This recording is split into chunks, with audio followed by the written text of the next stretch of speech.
Muito bem, pessoal, seja muito bem-vindo mais uma vez ao nosso canal. Você que está se chegando aí pela primeira vez, muito obrigado por ter clicado nesse vídeo. E você que já é da casa, seja bem-vindo mais uma vez. Hoje o nosso react é sobre um programa onde participou o professor Adalto Lourenço, junto com o professor também Marcos Eberlin, e o tema do programa era o Gênesis. Primeiro livro da Bíblia, Gênesis, a criação. Ele é literal ou ele é figurado? Ele aconteceu daquela forma que está ali escrito, direitinho, do jeito que você está lendo lá, meu amigo? Ou ele é metafórico, alegórico? Para você, o Gênesis é um relato científico? Vamos deixar os professores falarem então e vamos reagir a esse vídeo. Valeu? Vamos nessa. Olha, tem dois aspectos que são muito importantes que a gente precisaremos mencionar. O primeiro deles é o seguinte: por que será que a Bíblia gasta praticamente 4 capítulos falando desse evento? Ela gasta um capítulo só falando da criação e 4 capítulos falando de um dilúvio.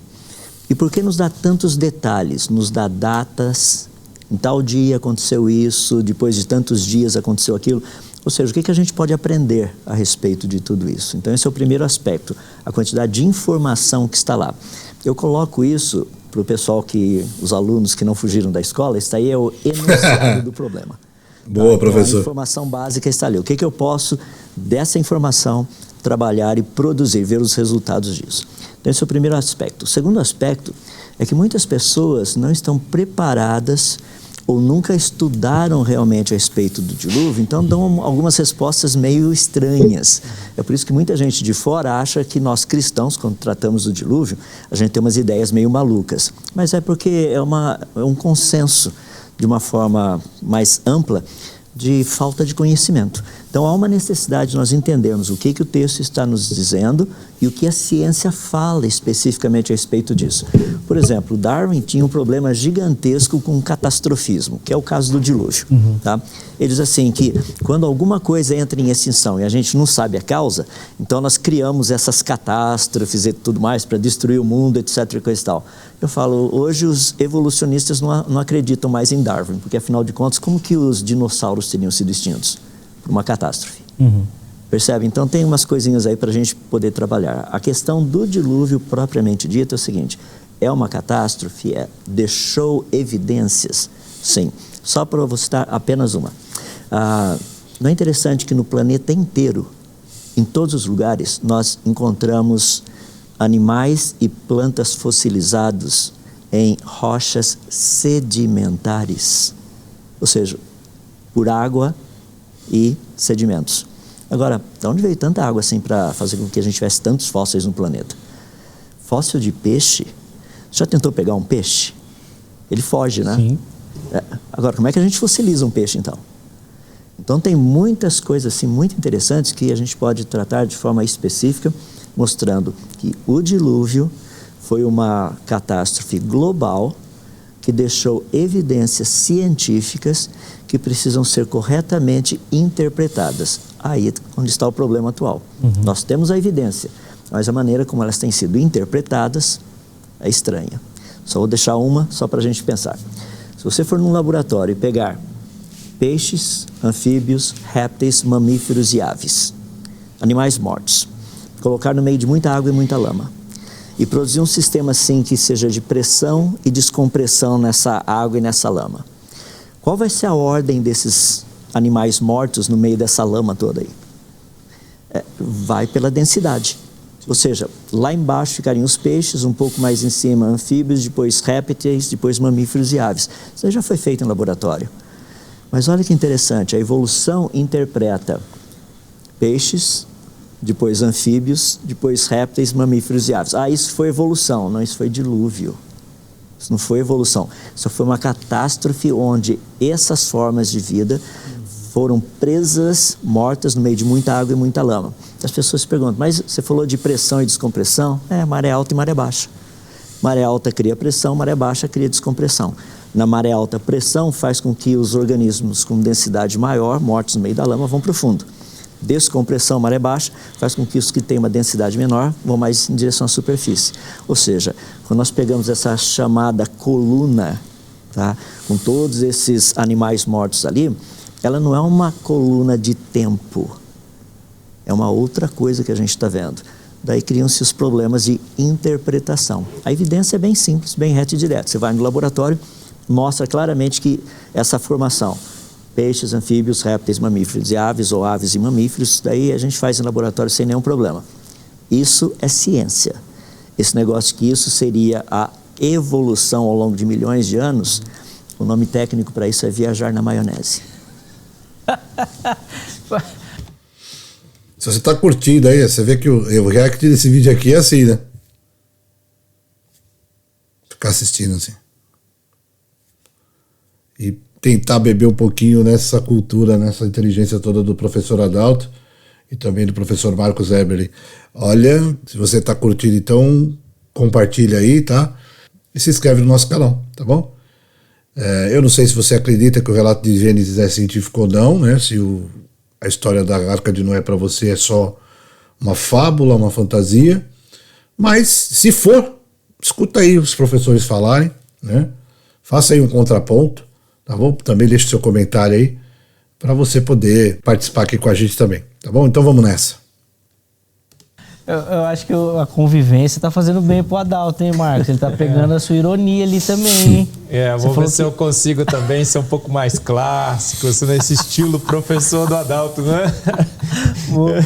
Ô Marcos, essa questão do dilúvio é interessante, que até antes assim, da ciência ou de aparecerem essas evidências, a gente escutava muito falar que todas as culturas da Terra têm esse marco na sua história.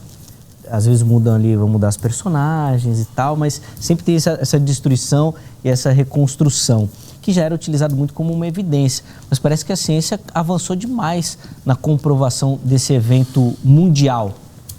Zeca, sim, olha, acho que talvez um dos eventos históricos mais bem documentados no planeta Terra é o dilúvio global. O relato bíblico, quatro capítulos, como o Adalto muito bem colocou aqui, é um relato histórico. E há regras na ciência para você confirmar se um relato histórico ele é digno de confiança. Então são vários parâmetros que você pode utilizar. Olha, o principal parâmetro é se o relato é coerente. O relato de Gênesis é extremamente coerente. Ele diz, olha, 40 dias e 40 noites, um tempo suficiente para você cobrir todos os montes da terra. Não o Himalaia, não os Alpes. Outro dia eu estava vendo um podcast aí de cristãos, irmãos nossos, ele fala assim, como pode? Isso é alegoria, porque como é que cobriu os Alpes? Espera aí, tem gente que não está lendo a Bíblia, né, Zeca? Era um único continente, como Gênesis muito bem declara. Éden, a tradução melhor é planície, provavelmente não tinha muitos montes, e 40 dias e 40 noites de chuva, sem interrupção, perfeito.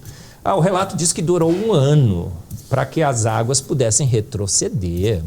Olha só, dizem, olha, John Walton escreveu um livro, A Procura o Mundo Perdido de Adão e Eva. É onde ele diz que aquilo lá é um relato alegórico, tipo o épico de Gilgamesh. O épico de Gilgamesh, o dilúvio dura 6 dias, não faz sentido. A arca do Gilgamesh é cúbica. Já pensou colocar bichos dentro de uma arca cúbica? A arca da Bíblia, perfeitas dimensões. Na Segunda Guerra Mundial, foram construídos cargueiros 30 por 5 por 3. As dimensões dos cargueiros foram plagiadas da Bíblia. Olha só, você quer construir um bom barco? Pega as dimensões da arca para cargueiro, não é? Olha, um relato extremamente coerente nas datas, nas dimensões. E por que Deus exagerou, o exibido exagerado, né? Exagerou nos detalhes, para que a gente pudesse fazer provas. Todo curso de engenharia naval, os alunos vão fazer um TCC. Qual é o principal alvo dos TCCs? Todo mundo quer ver se a arca flutuaria. Foram verificar se a arca flutuaria. Vários estudos têm sido feitos. Ela não só flutuaria, mas ela flutuaria muito bem se estivesse carregada. 1/3 da sua arca da arca carregada com bichos, com animais. ela tem o melhor compromisso entre flutuabilidade, resistência e conforto. É uma obra de um engenheiro. Todo engenheiro sabe, vai construir um carro, ele não pode ser só confortável, resistente e potente. Ele tem que ter um bom equilíbrio. É o melhor equilíbrio entre essas 3 características. Então, o relato bíblico, ele é técnico, ele é sóbrio e ele é extremamente coerente. Foi um relato que foi copiado por várias e várias cópias, muito próximas uma das outras. Outra evidência de que o relato pode ser confiável. Porque você tem uma cópia que foi feita 500 anos depois, outra cópia que foi feita mais 500 anos depois, muito boato foi adicionado durante esse tempo. Mas são várias e várias cópias em intervalos muito pequenos. Então, esse relato é coerente. Agora, encontramos em mais de 250 culturas ao redor do planeta outros relatos. E aí o que acontece? A coerência se vai. Sim. Por quê? Porque não foi... Deus cuida da sua palavra, cuidou da transmissão correta do relato. Nesses relatos, aí já entra alegoria, já entra adornos, né? As coisas ficam... Gilgamés comparar o Gênesis da Bíblia com o épico de Gilgamés, como fazem em podcasts cristãos no Brasil, é realmente algo muito estranho. Aí, mas o que acontece? Os elementos principais, pelo menos nessas alegorias que foram criadas em outras culturas que não tinham relação entre si, de continentes diferentes, inclusive, tem pelo menos 8 elementos básicos. Olha, é um julgamento, foi por água, um casal foi preservado com seus filhos, até a pombinha que foi procurar o galinho, praticamente em todas tem, porque ninguém... Esse foi... Então... É muito louco isso, né, galera? Muito louco isso. Elementos preservados nesses relatos em outras culturas, 250. 8 elementos, cara. Tem tanto relato? Porque o dilúvio de fato ocorreu. Agora, isso é louco demais. Coerente, ou seja, outras culturas, né? Outras culturas. Só uma coisinha bem legal, deixa eu... Só um ponto que eu acho fantástico nisso. Desses relatos, como o Marcos está falando, são mais ou menos 250. Eu tenho, inclusive, no livro, eu coloquei a lista de todos eles, no dilúvio em Gênesis. Deixa eu fazer uma pergunta bem simples, que é o seguinte. A maior parte dos relatos diz que um homem teria salvo os animais num barco por causa de uma grande inundação causada pela ira dos deuses ou de um deus. Isso aí são mais de 150 relatos que têm exatamente, mostram esses 5 elementos. A pergunta é, qual a probabilidade de 150 culturas terem inventado exatamente a mesma mentira? Isso é louco. Isso é porque isso é um problema sério. Ou seja, todos eles usam os mesmos 5 elementos. Isso é um fator muito importante para a gente entender que no passado, como o Marcos acabou de dizer, realmente houve um evento como esse que ainda ficou preservado na memória de várias culturas espalhadas pelo planeta. Houve essas variações, adornos e tudo mais, sim, mas os elementos básicos a gente continua encontrando nesses relatos. Sim, esse basilar, né, de toda essa dimensão desse evento que muitos colocam, aqueles que querem questionar, como algo regional. Não, tudo bem, pode ter acontecido, mas aconteceu só lá naquela região ali da África, ali do Éden. No mundo não dá para acontecer. Como os professores estavam falando aí, né? A Terra naquela época, né? A Pangeia, se não me falha a memória, era uma coisa só, né? Não tinha separação dos continentes. Se eu estiver errado aí, você comenta aí embaixo, mas acho que é essa a palavra. Né, que ele fala do platô, que era um platô, então se tava tudo junto ali, você ter uma inundação que cobrisse todo o planeta naquele momento, o mundo, né, na configuração que era daquela época, normal, ok, super coerente, né? Não dá mesmo para ser mundial, professor Adalto? Deixa eu colocar de uma forma bem legal. Para aqueles que gostam de estudar um pouquinho, tem um negócio que a gente chama de curva ipsográfica. Isso daí mostra o quanto da superfície do planeta está acima do nível do mar e quanto está abaixo do nível do mar, tá? Se você pega onde as montanhas do Ararat estão, tá? Onde a arca havia pousado, naquela região tem 7 montanhas, tá? E a gente pode pegar qualquer uma delas, porque a Bíblia diz que a arca pousou nas montanhas do Ararat. Noé solta uma pombinha, a pombinha voa e não acha lugar para pousar e volta, tá? O fato da pomba não ter achado lugar para pousar significa que essas 7 montanhas próximas da região do Ararat estavam cobertas.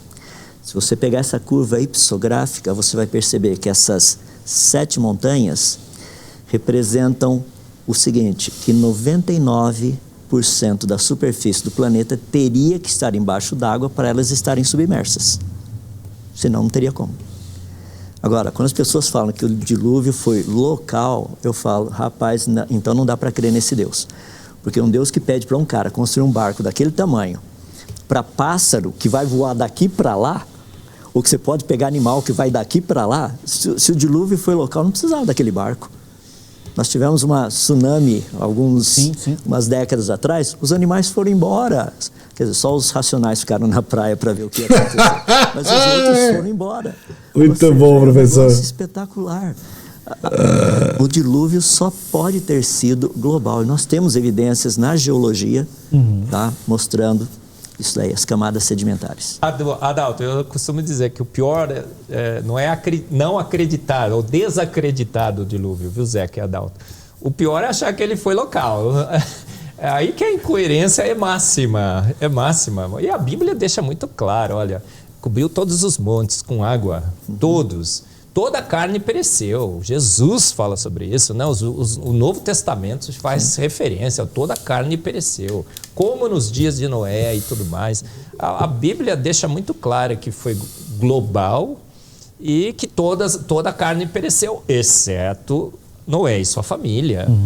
É um compromisso, é aquele samba do crioulo doido, né, que eu digo, né? Péssima ciência com péssima filosofia, com péssima teologia. Você vai fazer compromisso com ciência de homens, com posições de homens, você quebra a cara, você começa a fazer essas elucubrações mentais, fica achando que um dilúvio poderia ser local, né?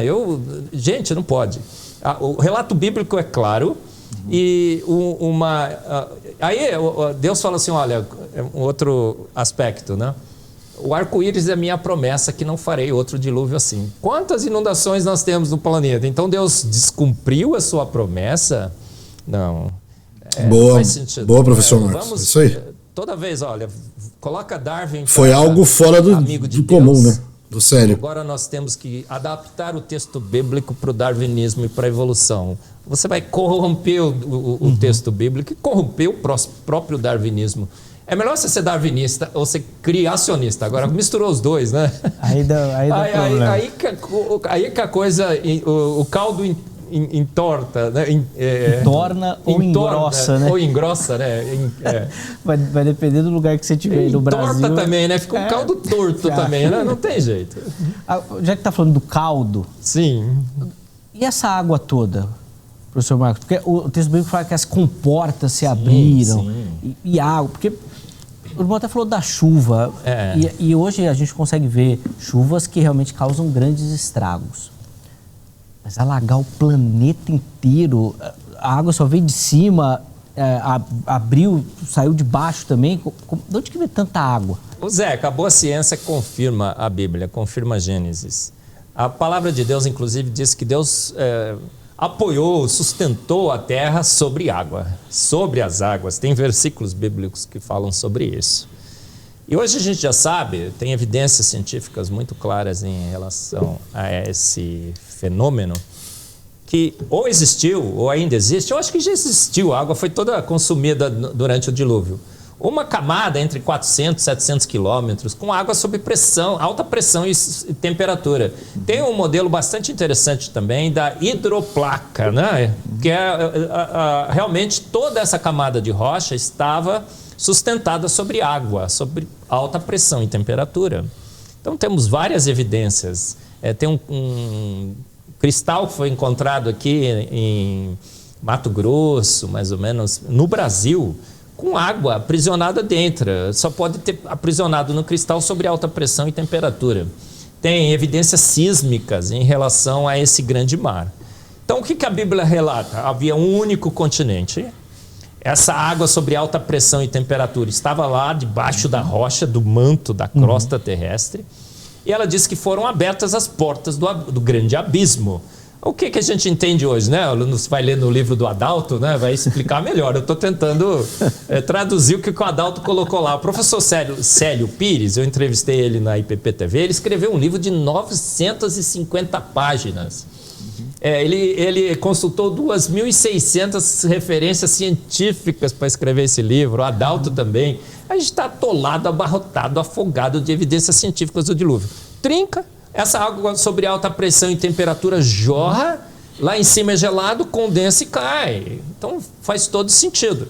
Os continentes começam a se separar, começam a ser criadas fossas submarinas. Cada vez que afasta mais, essa fossa fica mais profunda, a água agora começa a retroceder. Então o pessoal pergunta, onde está a água do dilúvio? Toda vez que você vai para Santos, Guarujá, né? Você toma banho nessa água. Do dilúvio? Do dilúvio.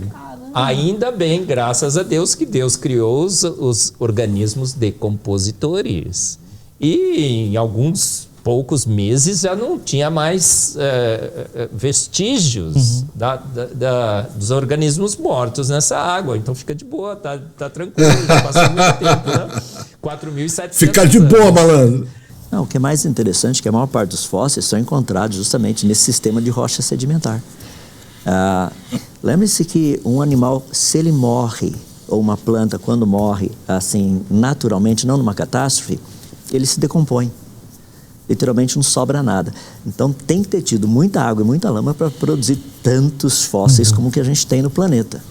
Então as pessoas, tem umas coisas assim que eles citam de vez em quando que eu acho muito interessante. Está aqui um dinossauro, o dinossauro morreu na beira do rio ali, puff, caiu e ele foi gradativamente soterrado. Eu falo, meu amigo, olha o tamanho de um dinossauro, como é que você vai soterrar aquele negócio todo gradativamente? Pois é. Vai demorar quanto tempo para você colocar, ou seja, em regiões onde sedimentação ocorre, por exemplo, 1 centímetro por século. Rapaz, como é que você vai ter, vão ficar quantos séculos aquela carcaça lá exposta para ser soterrada?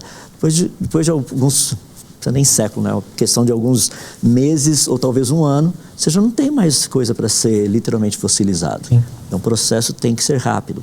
Uma outra coisa que nós encontramos também, que nos ajuda a entender isso, são fósseis, por exemplo, de água marinha. Rapaz, como é que você fossiliza um negócio assim que em termos de um dia, literalmente ele desaparece? Então, o processo de fossilização é rápido. Então, quando nós olhamos essa quantidade de fósseis do planeta, ele nos conta pelo menos duas coisas. Primeiro, o processo de morte não foi natural, mas foi num sistema não natural, ou seja, catastrófico. O segundo, que o processo de fossilização foi extremamente rápido, para que houvesse preservação da estrutura, algumas vezes até mesmo dos elementos desse animal, dessa planta. Sim. Tem um outro detalhe, deixa eu falar sobre os dinossauros, né? Tem vales de dinossauros, cemitérios imensos nos Estados Unidos e na China. E você vai lá, não tá assim, né? Como o Adalto falou, um dinossaurozinho aqui, outro ali, tudo bonitinho, morreu um do lado do outro. É uma sopa de ossos, é uma canja de galinha, né? Canja de dinossauro. E os ossos mais pesados estão embaixo. E os mais leves estão em cima. Significa que foi uma catástrofe imensa. E por que em algumas regiões específicas? Porque os dinossauros, eles, muito espertos, provavelmente os animais percebem isso, perceberam essa chuva, que a água estava subindo, os tsunamis que foram criados, e foram tentando escapar. E foram se aglomerando em regiões específicas do planeta. Nos Estados Unidos tem um grande, percorre estados. Você encontra milhões e milhões e milhões de ossos. Na China. E tudo misturado, não faz sentido. Tem um lugar lá nos Estados Unidos que só tem 10 mil carcaças lá de dinossauros, de um tipo aí específico de dinossauro, não vou lembrar o nome, a garotada sabe todos, meu filho sabe, mas eu não lembro. Só adultos. Não faz sentido. Só 10 mil ossadas fossilizadas de dinossauros adultos. Mas não faz sentido. Por quê? Porque cadê os jovens? Cadê as crianças? Olha, eles foram deixados para trás, eles estavam correndo de uma grande catástrofe. Então o dilúvio explica muito bem todos esses achados a topografia do planeta. 75% dos continentes cobertos com sedimentos com animais marinhos. Em cima do continente, animal marinho? Não faz sentido, não é? Nossa, muito louco, né? Baleias na Argentina, né? Aqueles cemitérios de baleias na Argentina. Aqui no Nordeste brasileiro você encontra dinossauro, encontra baleia. Tem dinossauro na Antártica. Não, eles encontraram o resto na Antártica. Peraí, é que não era um continente gelado, era parte do grande continente. Então tudo faz sentido à luz do dilúvio bíblico. É nesse sítio arqueológico americano que encontraram aquela imagem das pessoas com o dinossauro? Aí já não sei, Zeca. Será? Conhece? Tem alguns lugares lá que você tem pegadas que alguns acreditam ser de seres humanos, outros dizem que não. Mas a aparência é que é de ser humano. Você encontra a pegada, assim, próximos às pegadas de dinossauros. Tá? Agora, o que para mim é fascinante, ali o pessoal questiona e discute. Mas nós temos cavernas com pinturas rupestres desses animais. Sim. Agora, como é que esse povo sabia que o animal existia? Lembra que eles não desenharam um fóssil. Eles desenharam o animal vivo. Então, a gente sabe que seres humanos e dinossauros foram contemporâneos. Eles viveram.